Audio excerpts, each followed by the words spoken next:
Okay, let's have a look at how we measure the quantity of heat that a substance contains. Now, to do this, we need to bear one thing in mind. The amount of heat or energy, thermal energy in an object, depends upon more than just the temperature. So we've got 4 experiments set up. Let's go through them. To each of 4 beakers that are at 25 degrees C and 100 grams of water, we're going to add one of 4 things. In the first one, we're going to add 10 grams of water at 100 degrees C. And we find that our final temperature, once it reaches equilibrium, will be 32 degrees C. If we double the mass, we find that our final temperature, double the mass, same temperature, and it's water, we find that our final temperature will be 37.5 degrees. If we change the substance but have the same mass as the second one, we find that our final temperature is 26.5 degrees, so lower than the second one. And finally, if we start with the same mass as the first one, but we lower the temperature to 50 degrees, this time our temperature is 28 degrees C. So these particular experiments tell us 3 things. First of all, heat, or change in heat, depends on the mass being added, or the mass in the system. So from the first to the second experiment, we doubled the mass of the water coming in. We found that the final water temperature was higher. Now, it wasn't double, but it was certainly higher. The heat also depends on temperature. So from the first to the 4th experiments, where we added the same mass, but we changed the temperature, we found that there was a difference in temperature as well. So the lower the mass, the lower the final temperature in this case. And finally, heat also depends on the substance that we add to the system. So we added 20 grams of water, 20 grams of copper. The final temperature with the water at 100 degrees C was much higher than the copper at 100 degrees C. So this points us to 3 things. We must have mass involved, we must have a change in temperature involved, and it also depends on the substance.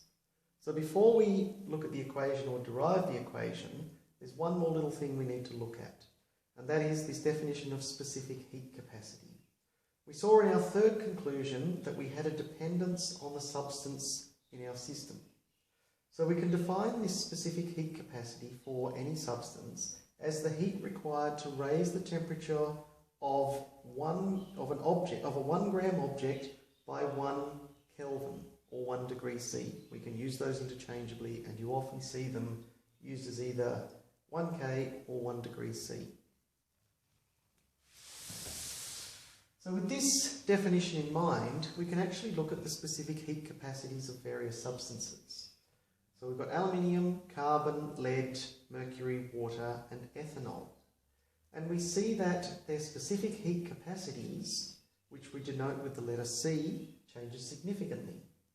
On the one hand, we've got water with a very high specific heat capacity compared with lead and mercury. So lead and mercury are able to absorb a little bit of heat and change temperature quite rapidly. On the other hand, water, and it's no surprise that we're 70% water, because water can absorb a lot of energy without changing temperature significantly. So now that we've had a look at specific heat capacities, let's join together all the information that we have to define how to calculate the quantity of heat in a substance. So we say that the amount of heat energy in the substance is equal to the mass of the substance, in our first conclusion, times the specific heat capacity, the 3rd conclusion that we came to, times the change in temperature. And this will give us the change in heat. So we can shorten this, and we denote the amount of heat energy as Q, our mass of the substance as M, our C from our specific heat capacity, and the change in temperature will always be the second temperature minus the first temperature. And we can write that a little bit shorter as Q equals MC delta T. So let's see how we use it. We have a question that says, calculate the heat required to raise 155 grams of water from 17 degrees C to 35 degrees. So we write down what we know. Our mass is 155 grams. final temperature is 35.5, initial temperature is 17.0. Our specific heat for water is 4.18 joules per Kelvin. We've got different units here, per gram. Now the per Kelvin is used interchangeably with per degrees Celsius. So we've got this measured in Celsius, so we can actually change that to per Celsius as well. So we get our unknown is Q, so we want to calculate Q is equal to MC delta T. We put our numbers in, and we come out with a value of 1.2 by 10 to the 4th joules, or 12.0 kilojoules. Does this number make sense? Well, we ask the question, we're going from 17 degrees to 35, so it's absorbing energy, so yes, the number does make sense to us. Let's do a second part. This time we're going to go from 35.5 to 15.0 degrees C. Once again, we've got the same question, but this time our numbers switch for our T2 and T1. And that gives us a negative value for our energy, or our heat energy. What does this mean? Well, if the sign for Q is positive, then heat is absorbed. If the sign for Q is negative, then heat is liberated.